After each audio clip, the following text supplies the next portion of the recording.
Dans l'épisode de Demain nous appartient du mardi 20 décembre, Alexandre Brasseur, raconte à Lisa, Naïma Rodrigue, sa version des faits. Après qu'Emma, Luna Lou, l'a embrassé, il a quitté la pièce pour découvrir qui les avait surpris. En revanche, il n'a pas croisé Malik, Mamed Areski, et l'a encore moins tué. Mais Lisa ne comprend pas comment le portefeuille de la victime s'est retrouvé dans sa poche. La police pense qu'il s'agit d'un homicide involontaire. Au même moment, Camille, Elisa et Zedine, est en colère contre Emma. Elle ne comprend pas ce qui lui a pris d'embrasser Alex alors qu'il est bien plus âgé qu'elle et qu'il s'agit de son patron. À tel point qu'elle lui passe un savon magistral. Alors qu'elles sont interrompues par Raphaël, Jennifer Loret, Emma s'inquiète de savoir si Alex acceptera de lui pardonner et de la reprendre aux mains. Mais l'avocate lui rétorque ne pas avoir eu le temps de parler de ça, lui rappelant qu'Alex est en garde à vue. Camille en profite alors pour révéler à sa mère que c'est elle qui les a surpris. Sachant qu'Emma était à fond sur son patron, elle avait peur qu'elle fasse une bêtise et a donc voulu la surveiller. Un témoignage crucial puisqu'il disculpe Alex. Karim, Sami Garbi, a accompagné Romy, Dounia Coezin, et Ryan, Sacha Birdie, voir le corps de Malik à la morgue. Le jeune homme est dévasté. Même s'il détestait son père, au fond, il l'aimait malgré tout ce qu'il leur a fait traverser à sa mère et lui. Karim en profite pour assurer à Ryan que son père n'a pas toujours été comme ça. Que plus jeune, c'était lui le plus courageux et qu'il était toujours là pour les autres.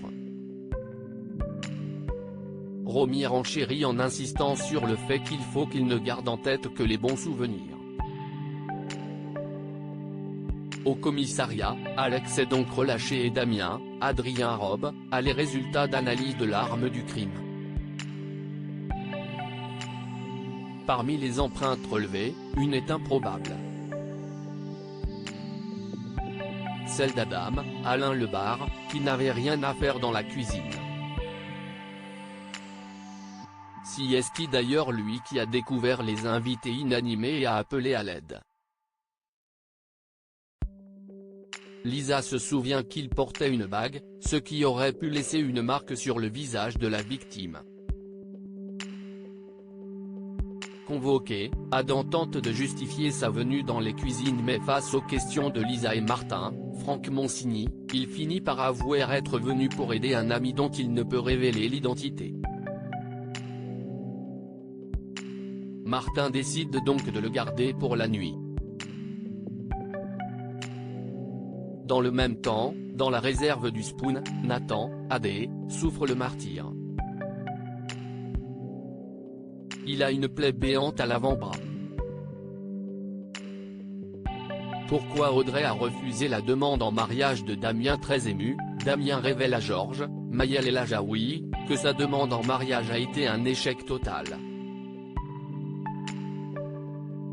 Il a d'abord pensé qu'Audrey, Charlotte Gaccio, s'était braquée par refus du mariage mais elle ne lui a ensuite pas adressé la parole de la soirée. Sans lui donner la moindre explication. Damien a donc fait ses affaires et a quitté le domicile de sa chérie. Chez les Roussel, l'absence de Damien inquiète les adolescents. Audrey leur annonce alors qu'il ne reviendra pas car il a décidé de passer Noël chez ses parents. De quoi intriguer Jordan, Maxime Lelu, Jack, Dimitri Fouque, et Lizzie, Juliette Mabila. Ils décident donc d'envoyer un message à Damien pour savoir si tout va bien entre lui et leur mère mais celui-ci leur répond de voir avec Audrey directement.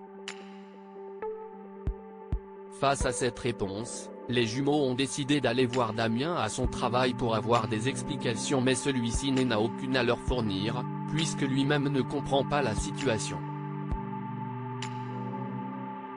Il leur avoue tout de même avoir demandé leur mère en mariage, mais que celle-ci a refusé. Ne comprenant pas pourquoi, Damien a besoin de prendre un peu de recul. Au même moment, la principale intéressée avoue à Alma, Camille de Pazy, qu'elle ne pouvait pas faire autrement. Elle a réagi à chaud. Mais son amie souhaite qu'elle en dévoile les raisons à Damien. Si est un super mec, donc il comprendra. Alors que ne pas lui expliquer lui fera encore plus de mal. De retour à la maison, Lizzie tente de tirer les vers du nez de sa mère. Elle finit par lui avouer être au courant de la demande en mariage, ce qui braque Audrey. Elle trouve minable que Damien soit allé pleurer dans les bras de ses enfants. De son côté, malgré sa terrible chute lors de la soirée caritative, William, Kamel Belghazi, est hors de danger. Il a un sérieux traumatisme au cervical et quelques contusions, mais il ne devrait garder aucune séquelle de ses blessures. Il va se remettre sur pied très rapidement, comme l'assurent Renaud, Pierre Denis, à Aurore, Julie Desbazac, et Manon, Louvia Bachelier. Le médecin en profite pour signaler à la policière que l'innocence d'Alex ne fait aucun doute, mais Aurore refuse de parler d'une enquête en cours. Manon espère qu'à son réveil, son père aura oublié qu'il a demandé le divorce. De quoi émouvoir vivement Aurore, dont les larmes perlent sur son visage. Victoire et Georges vont-ils remettre le couvert? Même si elle est rentrée de l'hôpital, Victoire, Solène Hébert, ne se sent pas très bien. Son ECG est toutefois rassurant. En réalité, elle semble surtout être préoccupée par ce qu'il s'est passé avec Georges. Elle pensait qu'il était allé à la soirée caritative entre amis, sauf qu'ils ont failli s'embrasser. Victoire est perdue. Samuel, Axel Kinner, lui manque tellement. Dans le même temps, Georges est sur un petit nuage et s'en confie à Roxane, Raphaël Volkov. Samuel ne revenant pas pour les fêtes de fin d'année, il est convaincu d'avoir toutes ses chances. D'humeur romantique, sa collègue l'encourage dans ce sens. Il lui a donc proposé qu'il se prenne un verre au spoon. Il lui lance alors avoir passé un bon moment avec elle, mais Victoire le stoppe dans son élan. Elle lui rappelle être amoureuse de Samuel. Et surtout, celui-ci va revenir dans quelques jours.